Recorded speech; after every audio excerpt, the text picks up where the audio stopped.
ವಿನಾಯಕ ಗಣಾಧೀಶ ಸರ್ವದೇವ ನಮಸ್ಕೃತ ಪಾರ್ವತಿ ಪ್ರಿಯ ವಿಘ್ನೇಶ ಸರ್ವವಿಘ್ನಂ ನಿವಾರಯ. ಎಲ್ರಿಗೂ ಕೂಡ ನಮಸ್ಕಾರ. ವಿಶೇಷವಾಗಿ 5/5/2026 ಮಂಗಳವಾರ ದಿವಸ ಅಂಗಾರಕ ಸಂಕಷ್ಟಿ. ಮಂಗಳವಾರ ಈ ಒಂದು ಸಂಕಷ್ಟಿ ಬಂದಿರುವಂಥದ್ದು.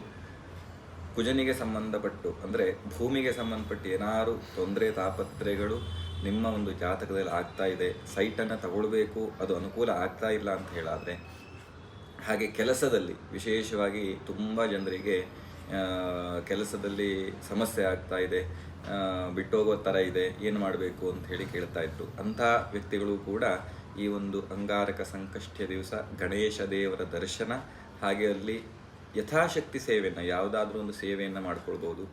ಇನ್ನೂ ಹೆಚ್ಚಿನದಾಗಿ ಮಾಡಿಕೊಳ್ಳೇಬೇಕು ಅಂತ ಹೇಳಾದರೆ ಗಣೇಶನಿಗೆ ಮೋದಕದ ಹಾರ, ಮೋದಕ ಪ್ರಿಯ ಗಣೇಶ ಅಂತ ಹೇಳ್ತಾರೆ. ಹಾಗಾಗಿ ಆ ಒಂದು ಗಣೇಶನಿಗೆ ಮೋದಕದ ಹಾರವನ್ನು ಹಾಕಿಸೋದ್ರಿಂದನೂ ಕೂಡ ನಿಮಗೆ ತುಂಬ ದಿನಗಳಿಂದ ಕೆಲಸ ಸೆಟ್ ಆಗ್ತಾ ಇಲ್ಲ, ಕೆಲಸ ಸಿಗ್ತಾ ಇಲ್ಲ ಅಂತ ಹೇಳಂತಾದವರು ಕೂಡ ಈ ಮೋದಕದ ಹಾರವನ್ನು ಹಾಕ್ಕೊಳ್ಳೋದ್ರಿಂದ, ಆ ಗಣೇಶನಿಗೆ ಹಾಕಿಸೋದ್ರಿಂದ ಆ ಕೆಲಸ ಪ್ರಾಪ್ತಿಯಾಗುತ್ತೆ ಅಂತ ಹೇಳಿ ತುಂಬ ಉದಾಹರಣೆಗಳಿದೆ.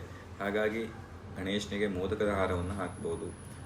ಹಾಗೆ ಸಂಕಷ್ಟಾರ ಪೂಜೆ ಅಂಥೇಳಿ ಸಾಯಂಕಾಲದಲ್ಲಿ ಸಂಕಷ್ಟಿಯ ದಿವಸದಲ್ಲಿ ಪೂಜೆಗಳಾಗುತ್ತೆ ಗಣೇಶ ದೇವಸ್ಥಾನದಲ್ಲಿ.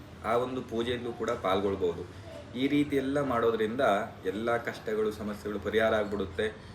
ಇದರಿಂದ ನಮ್ಮ ಎಲ್ಲ ಕೆಲಸ ಆಗುತ್ತೆ ಅಂತೆಲ್ಲ, ಆದರೆ ಇರುವಂಥ ಒಂದು ಕಷ್ಟಗಳನ್ನು, ವಿಘ್ನಗಳನ್ನು ಒಂದು ನಿವಾರಣೆ ಮಾಡಿಕೊಡ್ತಾನೆ, ನಮಗೆ ಮುಂದೆ ಹೋಗೋದಕ್ಕೆ ದಾರಿಯನ್ನು ಮಾಡಿಕೊಡ್ತಾನೆ. ಹಾಗಾಗಿ ಎಲ್ಲರೂ ಕೂಡ ನಾಳೆ ಬರುವಂತಹ ಅಂಗಾರಕ ಸಂಕಷ್ಟಿಯ ವಿಶೇಷವಾದಂತಹ ಫಲವನ್ನು ಅನುಭವಿಸೋದಕ್ಕೆ ಈ ರೀತಿಯಲ್ಲಿ, ಯಾವ ಶಕ್ತಿಯಲ್ಲಿ, ಯಾವ ರೀತಿಯಲ್ಲಿ ನಿಮಗೆ ಆಗುತ್ತೋ ಭಕ್ತಿಪೂರ್ವಕವಾಗಿ ಆ ಗಣೇಶನನ್ನು ಮೊರೆ ಹೋಗಿ ಖಂಡಿತವಾಗಿ ನಿಮಗೆ ಅನುಕೂಲವನ್ನು ಮಾಡಿಕೊಡ್ತಾನೆ.